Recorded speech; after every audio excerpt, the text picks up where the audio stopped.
जीतते थे। उनकी महत्ता इसी बात पर है। एक प्रमुख, बाकी वक्ता बोलेंगे, लेकिन एक प्रमुख उनका व्यक्तित्व कितना विशाल था कि हम सब कोई जानते हैं कि जमशेदपुर में भीषण दंगा हुआ था 74 में, 76 में, कब 74 में। उस दंगा में 2 दिनों तक विभिन्न दोनों समुदाय के तरफ से कैजुअल्टी हो रही थी और डिस्ट्रिक्ट मजिस्ट्रेट और एसपी कोशिश में थे कि दंगा को नियंत्रित करें, लेकिन कॉमरेड केदार दास ने डिस्ट्रिक्ट मजिस्ट्रेट और जो वहाँ डीसी कहलाता है उसके एसपी को पर बिगड़ा और कहा कि तुम हमको परमिशन दो, हम निकलेंगे और दंगा को रोकेंगे। उन्होंने परमिशन नहीं दिया एक दिन, लेकिन दंगा नहीं रुका। उसके बाद वो एक खुली जीप पर हिंदू समुदाय और मुसलमान समुदाय के बीच गए और प्रभाव ये पड़ा कि उन्होंने उन लोगों के बीच जाके अपनी बात कही और दंगा रुका। ये एक अद्भुत उनके व्यक्तित्व का उदाहरण है कि कितना सम्मानित और कितना आदरणीय वो उस समय जमशेदपुर के मजदूरों के बीच थे।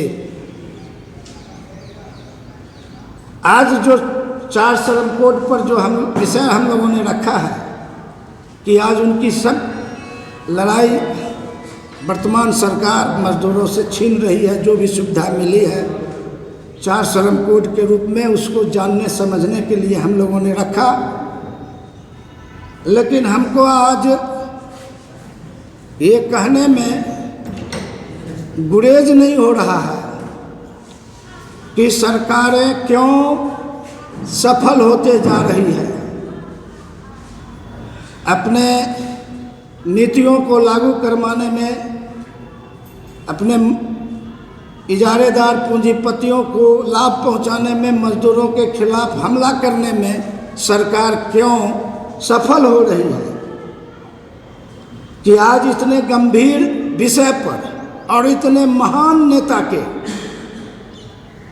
पुण्यतिथि के अवसर पर यह कार्यक्रम हो रहा है और उपस्थिति क्या है यह हम देख रहे हैं। इसलिए पुराने नेताओं को याद करके, उनके कामों को याद करके, उनके संघर्ष और बलिदान को और उनके कार्य करने के तरीके और उनके चरित्र को जानने समझने की आज हमको ज़रूरत नहीं है। और लेबर कोड पर क्या खतरा है यह भी जानने की ज़रूरत मजदूर वर्ग को, और जो खास करके उसकी अगुवाई दस्ता है उनमें भी बहुत रुचि नहीं है। इसलिए ऐसे भीषण परिस्थिति में हमको कहने के लिए हम विवश हो रहे हैं, चूँकि ये 17 तारीख को प्रस्ताव आया कि 19 तारीख को कर लिया जाए, तो हुआ कि ये खाना पूरी करने से कोई फायदा नहीं है। हम लोग 3-4 दिन का समय लें, डिजिटल कार्ड और विभिन्न तरह से कार्ड छपा के इसको बांटें, लोगों में कैंपेन करें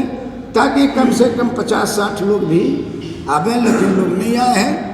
तो इस स्थिति में फिर भी जो है हम उसको शुरुआत करते हैं। अध्यक्षता आज के बैठक की कॉमरेड गजनफर नवाब करेंगे और इस विषय की शुरुआत भी वही करेंगे। उसके बाद बाकी वक्ता बोलेंगे, कॉमरेड गजनफर नवाब।